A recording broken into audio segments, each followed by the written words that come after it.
So to go with the variety show, the idea was everybody shows up and they get this compilation CD. The first couple of years, we were still, before Steve and I were partners, we were doing our recording in Cherry Hill and on our basement studio.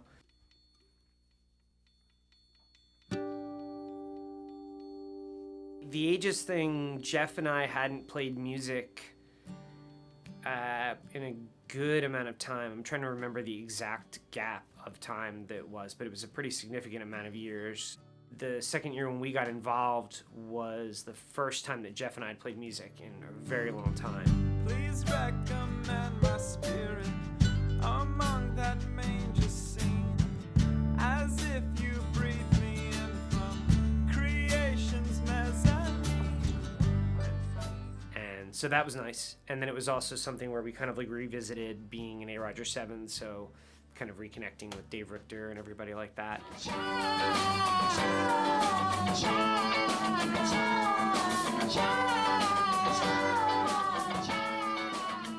So that was fun. So it was cool because we kind of had been doing really loud stuff for years, and that was us kind of revisiting the jug, what we called jug band stuff initially. So that's what A. Roger 7 kind of grew out of, which is like a jug band. As it evolved, when Steve and I partnered up with Gradwell, we obviously started to dedicate days to doing it. Give me a sec, Brian. I'm going to throw you on a new track here. I kind of came into the fold after John passed away, and it got more involved in helping record. We used the studio, when we had the studio space in Gloucester, the Gradwell house moved from a house to an actual commercial space. The earlier days that kind of lasted for some years was, we'd have those long Sundays or whatever that we would book, or maybe a couple days in a row.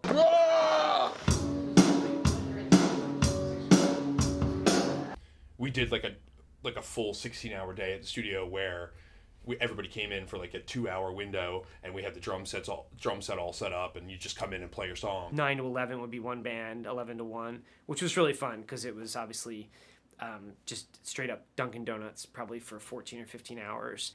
Some of those one-day sessions were probably like 5 or 6 songs or something, so you're doing half of the record, And then over the next couple weeks, we would mix the songs, and then they would usually get mixed and mastered like the night before the show, and then everybody burn CDs and print copies off. Crazy, at the show even, getting them ready. So I'm always the last one that touches the music, and it's inevitably every year, I don't know, somebody is going to hit me up. It's going to be Joe Ryan. It's going to be December 13th. And they're going to have a song, or Carmen is all of a sudden going to plop a song. Evan's going to send a song. You can basically go from, we have about 7 songs, and that 7 becomes 19 in about 3 or 4 days. It is kind of remarkable.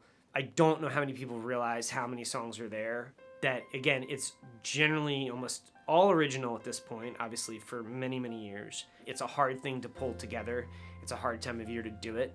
But at the same time, it does seem to always enter this rally stage, as you know, and that somehow pushes out a whole set of songs. There goes my solace in the solstice muse. She's like a cardinal on my ceiling, and I could dress up like Natasha.